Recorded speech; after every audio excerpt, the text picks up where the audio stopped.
তো আজকে আমি আপনাদেরকে মাছ ধরা দেখাবো। বর্ষার মৌসুমে মাছ ধরা দেখবো না, এটা তা কেমন করে হতে পারে?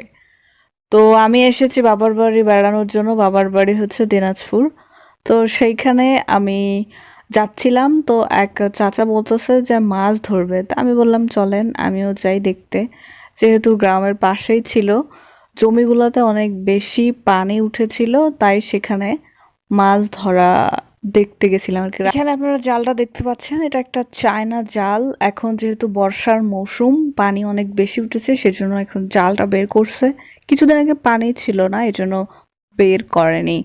তো আমার চাচার এক বন্ধু এদিক দিয়ে যাচ্ছিল ভ্যান দিয়ে, তো নামলো। নামার পরে সেই আসলে মাছগুলা বের করতেছিল ওখান থেকে।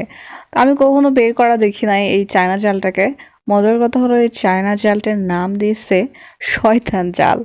এই জালটাকে শয়তান জাল এর জন্য বলে যে সব ধরনের মাছ, সবগুলা মাছ একবারে নিংড়ায় ধরে নিয়ে চলে যায় এজন্য। আর এই জালটা দিনে যে কয়বার কে কে নাকি ঝাড়ে নিয়ে চলে গেছে তা বলতে পারে না।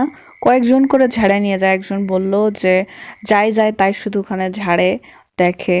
তো চাচার অন্যান্য যে ভাইরা রয়েছে তারাও অনেক সময় এটা ঝেড়ে টেড়ে নিয়ে যায়। তারপরে এই চাচার বন্ধুটা আছে, ইনিও আসলে কখনো কখনো ঝাড়ে নিয়ে যায়। তারপরে পাড়া প্রতিবেশী অনেকেই ঝাড়া নিয়ে যায়, সবাইকে একটু একটু করে দিছে, আবার বিক্রি করছে। মনে হয় গত বছর এই জালটা কিনছিল। তো জাল কিনছিল মনে হয় ৩-৪ হাজার টাকা দিয়ে। তো ৩-৪ হাজার টাকার মাছ অলরেডি খেয়ে ফেলছে। আর আমাদের এদিকে বর্ষার মৌসুম আসলে অনেক বেশি পানি ধরে রাখে জমিতে। জমিতেই আসলে মাছ ধরা যায়। সবার তো আর বিল ডিগি পুকুর থাকে না, জায়গাও নাই। তো সেই জন্য সাধারণ মানুষ কোথা থেকে মাছ ধরে খাবে?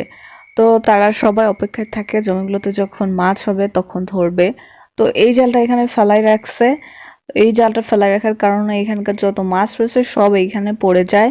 আমি জেনে অবাক হয়েছি যে এই জালটা দিনে 3 থেকে 4 বার ঝাড়া হয় এবং রাত্রেও বসিয়ে রাখে। অনেক সময় রাত্রে বসায় রাখলে চুরি হওয়ার সম্ভাবনা থাকে। তো ওই যে উনি ঝাড়তেছে, উনি নাকি 12টা 1টা 2টা পর্যন্ত এটাকে দেখে, তারপর ঝেড়ে নিয়ে চলে আসে। তুলে কি ওখানে রেখে দেয় আমি জানি না। রাত্রে আসলে চুরি হওয়ার সম্ভাবনা থাকে। এখান থেকে তারা এই মঙ্গার যুগে ভালো পরিমাণে মাছ পায় এবং এই মাছ অনেক সময় বিক্রিও করে অনেক বেশি পরিমাণে যদি পেয়ে থাকে। শুধুমাত্র রাত পর্যন্ত যদি ফেলায় রাখে তাহলে নাকি 2-3 কেজি পর্যন্ত মাছ পড়ে যায়। মানে যত মাছ রয়েছে সব একদম চলে আসে এটার মধ্যে। এই জন্য এটাকে বেসিক্যালি শয়তান জাল বলে, যে সব মাছ শেষ করে দিল মাঠের। তো মাঠে যদি মাছ না থাকে তাহলে আর মাছ কেমনে হবে, বাড়বে কেমনে? আর ছোট মাছ কার অপছন্দ, এটা খুঁজে পাওয়া মুশকিল। সবাই পছন্দ করে ছোট মাছ। এই ছোট মাছে অনেক পুষ্টিগুণ বেশি এবং খাইতেও খুব সুস্বাদু। কিন্তু এই মাছটা পরিষ্কার করা অনেক কষ্টকর। বাড়ির মহিলা যারা রয়েছেন তারাই সেটা বোঝেন এবং আমাকেও মাঝে মধ্যে পরিষ্কার করতে হয়। তাই আমি ভালো করে জানি যে আসলে ছোট মাছ খাইতে তো তাড়াতাড়ি হয়, কিন্তু পরিষ্কার করা অনেক ঝামেলা, অনেক কষ্টের। ঈদের ভিডিও আমি আসলে আপলোড দিচ্ছি না, কারণ ঈদ যে কোন দিক দিয়ে গেছে আমি বলতেই পারি না। কাজ করতে করতে একটা যে ভিডিও করবো, এই ভিডিও করার এনার্জি আমার একদমই ছিল না। মনে হচ্ছিল যে তখন কাজ করে একটু সময় পাইলে ঠাস করে ছুঁয়ে যায়।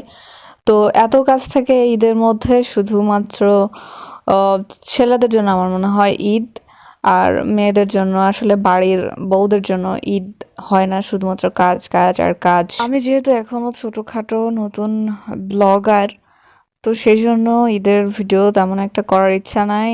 আর যখন বড় ইউটিউবার হয়ে যাব, বড় ফেসবুক পেজ এর মালিক হয়ে যাব, তখন ঈদের ভিডিও কেন সব কিছু ভিডিও পোস্ট করব, তখন কেউ বারণ করবে না, তখন কোনো কিছুই বলারও সাহস পাবে না। আর একটা বিষয় আমি ফেসবুকে বারবার দেখতেছি, সেটা হচ্ছে সাপের উপদ্রব।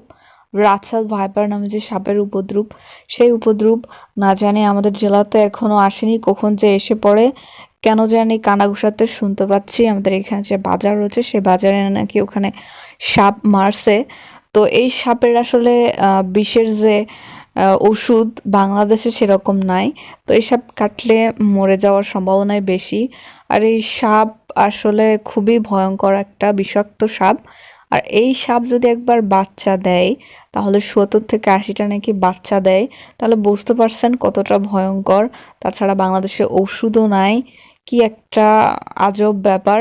খুব ভয়ের মধ্যে আছি আমি তো শুনে। তাছাড়া জঙ্গল বা ধান ক্ষেত বা এগুলা তো গ্রামে অনেক বেশি হয়ে থাকে, তাই না? সবাইকে সচেতন থাকতে হবে এবং চারপাশে পরিষ্কার রাখতে হবে। আর কত পরিষ্কার রাখা যায়? একবার বাড়ির মধ্যে ঢুকে গেলেও তো সমস্যা। তাছাড়া বাংলাদেশের তো সবার বাড়ি অত ভালো না, পাকাও না। যেমন কিছু কিছু বাড়ি রয়েছে মাটির বাড়ি, আমাদের বাড়ি হচ্ছে মাটির বাড়ি। তো এই মাটির বাড়িতেও যদি একবার সাপ ঢুকে যায় তাহলে কিন্তু অনেক বড় বিপদের মধ্যে পড়ে যাওয়া যাবে। আর এদিকে মাছ জাল ঝাড়া শেষ হয়ে গেছে, মাছ পড়ছে প্রায় ১.৫ পোয়া খানেক হবে, ৩০০ গ্রামের মতো মাছ পড়ছে। আসলে ১.৫ পোয়া এরকম ৩০০ গ্রাম বা তার একটু বেশি হবে এগুলা মাছ। তারপরে এগুলো কিন্তু অনেক সুস্বাদু মাছ।